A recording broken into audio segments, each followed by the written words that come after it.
শুভ সকাল।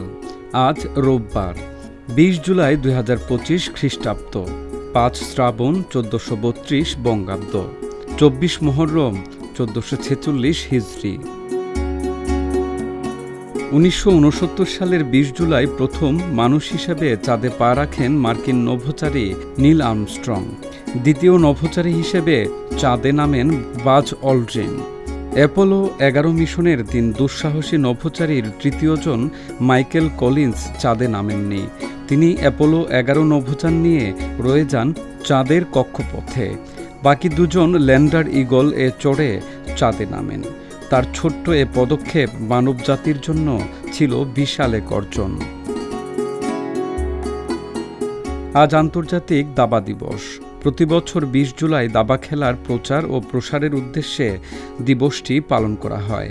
১৯২৪ সালের ২০ জুলাই ফ্রান্সের রাজধানী প্যারিসে বিশ্ব দাবা সংস্থা গঠন করা হয়েছিল। সে দিনের স্মৃতি হিসাবে প্রতি বছর বিশ্বের বিভিন্ন দেশে বিশ্ব দাবা দিবস পালন করা হয়। ১৯১৯ সালের ২০ জুলাই নিউজিল্যান্ডের অকল্যান্ডে জন্মগ্রহণ করেন পর্বতারোহী স্যার এডমন্ড পার্সিভাল হিলারি। তিনি ১৯৫৩ সালের ২৯ মে তেনজিং নোরগের সঙ্গে এভারেস্ট জয় করেন, যা মানব ইতিহাসের এক অসামান্য অর্জন।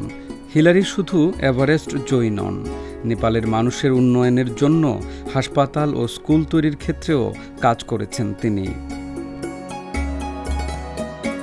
১৯০২ সালের ২০ জুলাই বিহারের গিরিডির মঞ্চতপুরে মামার বাড়িতে জন্মগ্রহণ করেন শিশু সাহিত্যিক সুনির্মল বসু। তবে তার বাবার বাড়ি বাংলাদেশের মুন্সিগঞ্জের বিক্রমপুরে। সুনির্মল বসু সারা জীবন ছোটদের জন্য লিখেছেন এবং শিশুদের মনন ও বিকাশে কাজ করেছেন।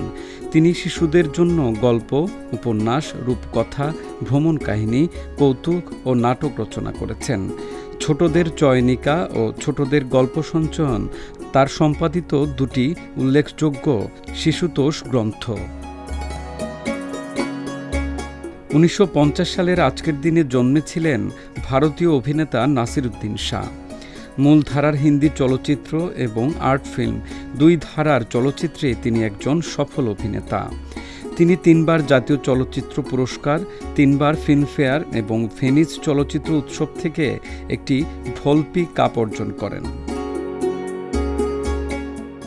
ভারতীয় চলচ্চিত্রে তার অবদানের জন্য ভারত সরকার তাকে ১৯৮৭ সালে পদ্মশ্রী ও ২০০৩ সালে পদ্মভূষণ পদকে ভূষিত করে।